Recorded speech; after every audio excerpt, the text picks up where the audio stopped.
When Eva Lee Matthews and Beatrice McCobb Henderson met in Omaha in the early 1890s, they had no clue what God would get up to. Born in separate states, 15 years apart, they had widely different personalities and talents. They were connected by a desire to serve God by serving those in need. They moved to Cincinnati before transferring the center of ministry to Glendale, where it remains. They were drawn to the mystery of Jesus' Transfiguration, to an extraordinary revelation of the union of heaven and earth. On that feast day, August 6, 1898, they made their initial vows of poverty, chastity, and obedience, and became Sister Eva Mary and Sister Beatrice Martha. Thus began the community of the Transfiguration.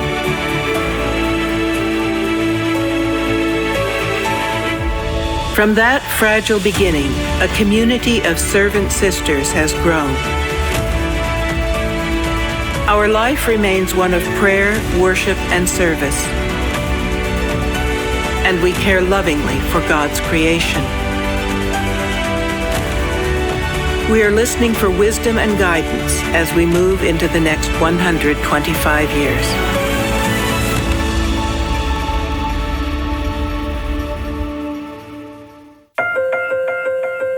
Helping people to form in their faith and live their faith and love each other, that's what we do. My name is Sister Diana Doncaster, and I came here 25 years ago. We are both Protestant and Catholic, as it were. We have strong liturgical and sacramental traditions. We choose our own priests. Women can be priests. We elect our own bishops. Episcopalian sisters are the best kept secret of the Episcopal Church, because most people don't even know we exist. I'm Tia Labiena, and I've been a part of the community of the Transfiguration for a little over a year. The perceived notion of what it is like to live in a convent is really kind of based upon, like the Sound of Music or the Nun Story, where it's cloistered. With the sound of music. We still say the founding was 1898. And the main values, it's Episcopal, so it's very open to other religions. I'm Sister Lynn Julian, and I professed like 18 years ago. The community of the Transfiguration is what Mother Eva founded. She felt a strong call to bring people together in love, in ministry and service. She was writing her application to enter another community. She was then talked into founding a new one that was strictly American, built on American principles, creating our own traditions here in this country. She was asked, well, what's your favorite prayer in the prayer book? And she thought about it for a moment and she said, Transfiguration.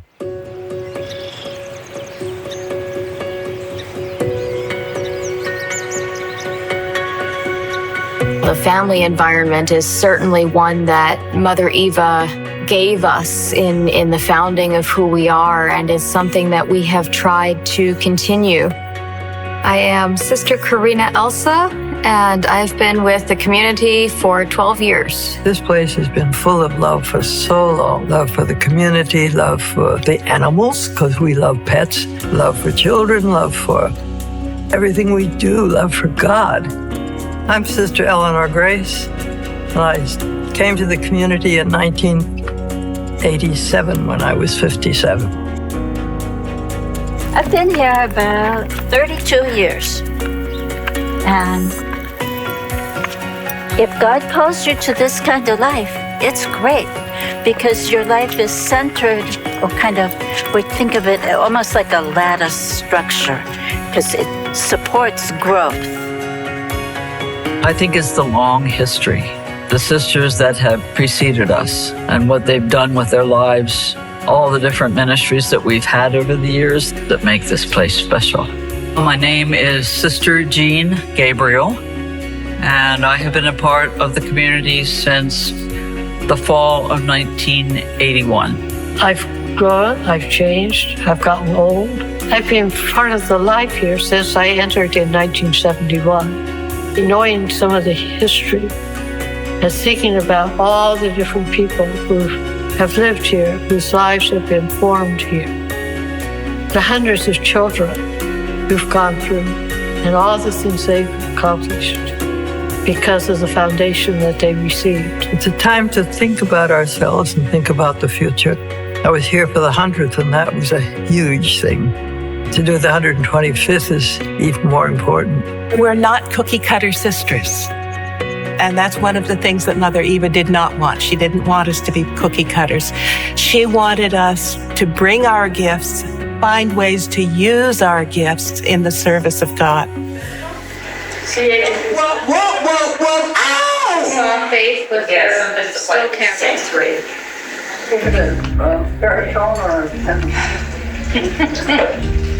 There's just something about the sisters, too, that makes it different. It's special because of the history and how much we've been able to contribute.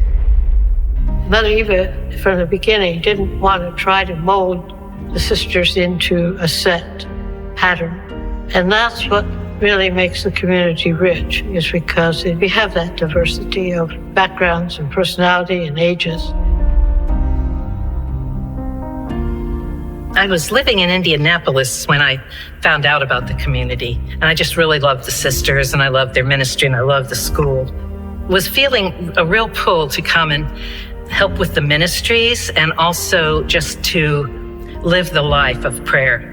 I had met the community as a young teenager. At first, I helped with Christian Ed in Bethany, be a house mother, because we still have boarding students. I was living in Southeast Florida, and I wanted to have a more spiritual life. And I decided to become an associate of this community. So I came to visit, and God said to me, "This is where you belong." I went to visit an Episcopal community, found myself thinking more and more about the possibility of joining in a community. I think I really wound up where I was supposed to be. God has a sense of humor. When I finished college, I decided I wanted to go to graduate school. I wanted to become a college professor. While I was there, a friend invited me to the Episcopal Church. That first Sunday, I knew I had found my home. I grew up here in Cincinnati, and I am a Bethany School alumna. And it just so happened that the same sister who was my religion teacher in 4th and 5th grade was also my novice guardian when I joined the community. I've always been really active in my church. It's always been my second home. Once I became an adult, I just knew. I was just filled with love and light. So I visited for approximately 2.5 months. And I'm currently a postulant. So that means I live and I work with the sisters, and I take classes with them that I really enjoy. The willingness to share their knowledge, the love I get from them, they have welcomed me as a member of the community. Oblates make promises to commit their lives to the community. We have around 22 oblates, both men and women, and they are incredibly helpful to us in all our ministries. There's no way that we as a community could do the kind of ministry that we're able to do without them. And they are a wonderful gift to us. The concept of family is really important, and sisterhood is very important. It's life, pure and simple. The only difference is that we worship regularly together, and that's really what holds us together, is the worship. In the community, we have different gifts and different skills that we might bring. We're not all the same.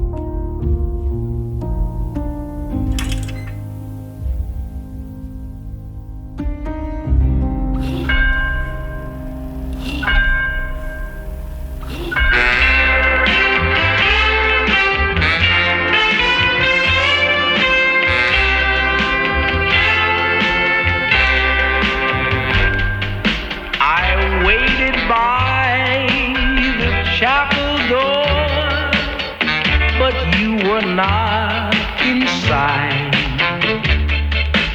The bells began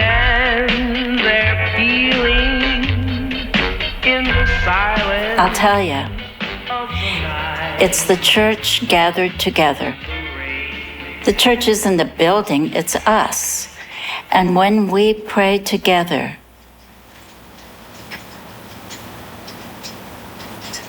I can't put it into words. We pray the same psalms every single day.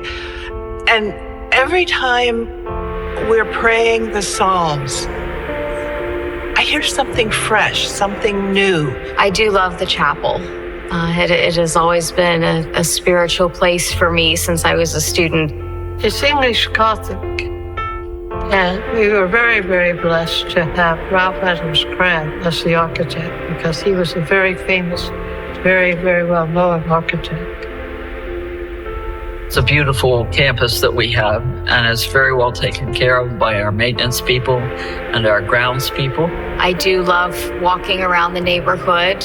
Gives a chance to meet neighbors who might be out walking their pets. We have many neighbors walk through campus as they do that, and it just gives them a nice communal experience of Glendale. We're going to redo that whole area and use native plantings and so on, and use it as a place where people can enjoy nature and relate to it.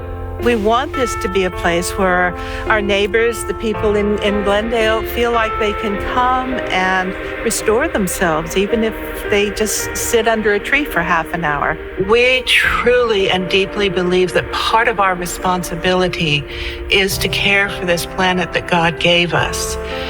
Right now, we are in the process of doing some renewal of the property behind the convent, and that's going to do a lot to reduce stormwater runoff and protect our neighbors.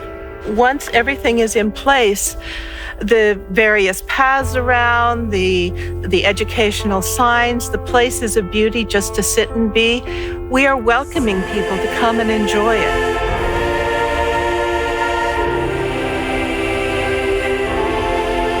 It's like being in a little piece of heaven.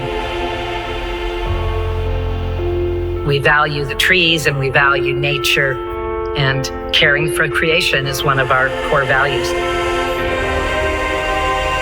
We've got geo-exchange, which helps cool and heat the buildings, and we've got those big solar panels. We're almost at net zero, and apparently we're the second most sustainable school in the United States. We very much strive to celebrate our diversity. We're all here because we feel that God has a purpose for us in and through the community, and that I think unites us. Over the 125 years this community has existed, I have no idea how many thousands and thousands of people have been helped just because we believe that's what Jesus asks us to do. Help those who need help in an atmosphere of prayer and worship. That's pretty much what we try to do.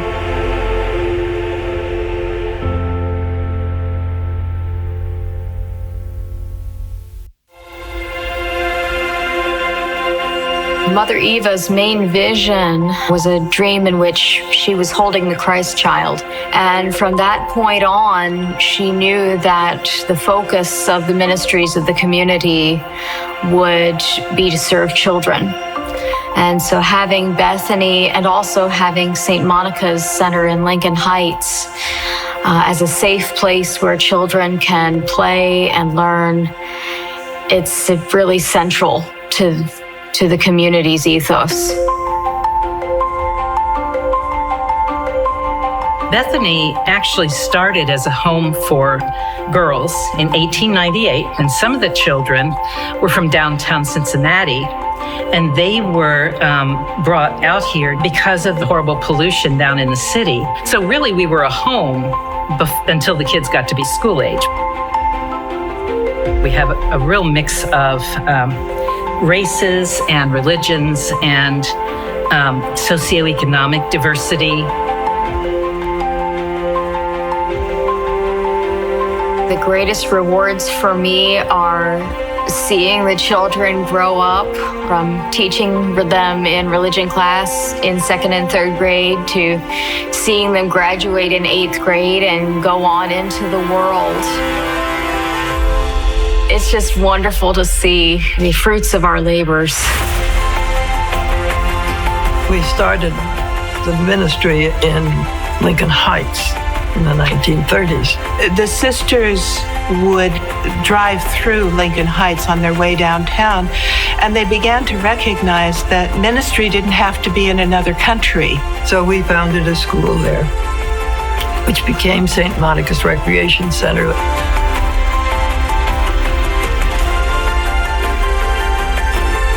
They give kids a safe and loving place to be, to play, just to be kids.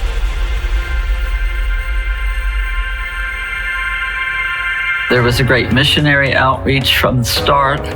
As you know, we first were in China. There were 6 sisters, and she sent 2 to China in response to a need that the bishop there had written about. They started a kindergarten, they rescued children, they raised children. We have been in Japan, ran a kindergarten and other ministries there for people who needed it. We have been in the Caribbean, in Puerto Rico and the Dominican Republic as well. Sister Jean Gabriel spent many years in the Dominican Republic. We were invited by the bishop after we had been there for a short-term mission after a hurricane. When we first went there, the sisters were involved in the parish, but their real interest was in a desire to work with the poor. So their first ministry there was to malnourished children. And then in 1991, I opened a small clinic and we started a preschool. It actually turned into a grades 1 through 8 primary school. We also brought several children to the United States for surgeries that were not available to them in the Dominican Republic. We had medical teams that would come from the United States and we would set up space for them. And we would see maybe 125 people a day, including a lot of children. We were working in a very, very poor shanty town that had no running water. So that's why it's important to build a school here, because there is no school that serves this particular community. In the 50s, we built what was St. Mary's Memorial Home. We had associates or family members of sisters who could no longer live alone, but a 19-bed nursing home, it's simply not sustainable. We started thinking about, well, we have this wonderful building. What are we going to do with it? We got together as a community and talked about it and decided that we would have a spirituality center here, a real retreat center. The Transfiguration Spirituality Center offers opportunities for personal and group retreats. We have spaces for individuals to come and spend a quiet weekend. And then we had to shut everything down. And that really came about because of COVID. They had just laid in a whole bunch of food for a number of retreats. And one of the cooks over there, Mary, came to us. So I went to the sisters and I said, we have a budget to take us through the end of the year for the retreat cooking team. She suggested that we do some feeding of people. And Food for the Soul grew out of that. And Mary came back to us again and she said, could we keep doing this? Could we find ways to source good, nutritious food and cook it and get it to people? And we looked at each other and said, yes, of course. This seems to be the next thing that we're called to do. We've rescued over 400,000 pounds of food. 1.2 pounds of food feeds an individual. So we've had enough, we've distributed enough fresh food and rescue food to equate to over 333,333 meals. You never know what's going to stimulate something. You see the needs as they are, and you listen for what God is asking you to do about it. Her amazing team cooks it up and packs it up, and they take it to a variety of places. It's gratifying because we're feeding people who could use the help. We have hungry people, and we have food that normally goes into the landfill. So we bring that food back together, and again, give it dignity. So those are currently our 4 major ministries. Bethany School, which evolved over the years and is now a K-8 school. We have St. Monica's still going strong and serving a lot of children. We have the Spirituality Center, which, thanks be to God, has reopened. And we have Food for the Soul.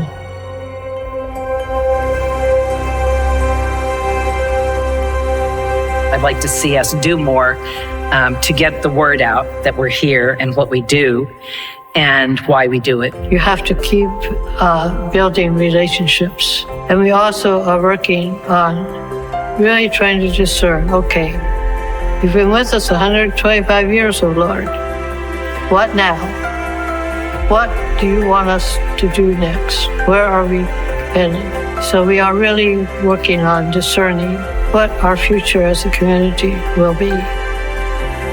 We'll have to see what the future holds. We'll have to think and pray about it and hope that we get the guidance from God that we need to move into the future.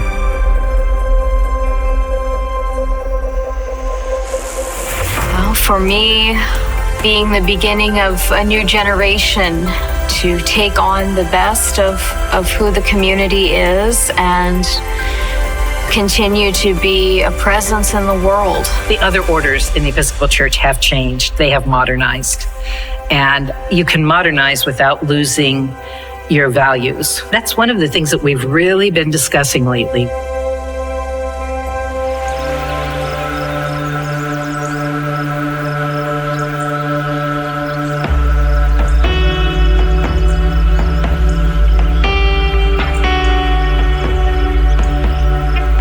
Is amazing that for 125 years, allowing ourselves to change as the culture changed and as needs changed, allowing ourselves to grow and stretch, to go to different places as the needs arose, not being stuck in one way of being a religious community, but listening to where the Spirit might be asking us to go now.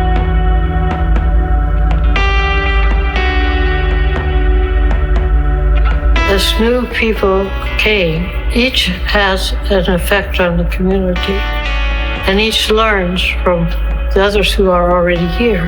By being part of the community, you carry on the ethos and tradition as it develops. That ethos is really exemplified in our motto: kindness, simplicity, and joy. We try to live that.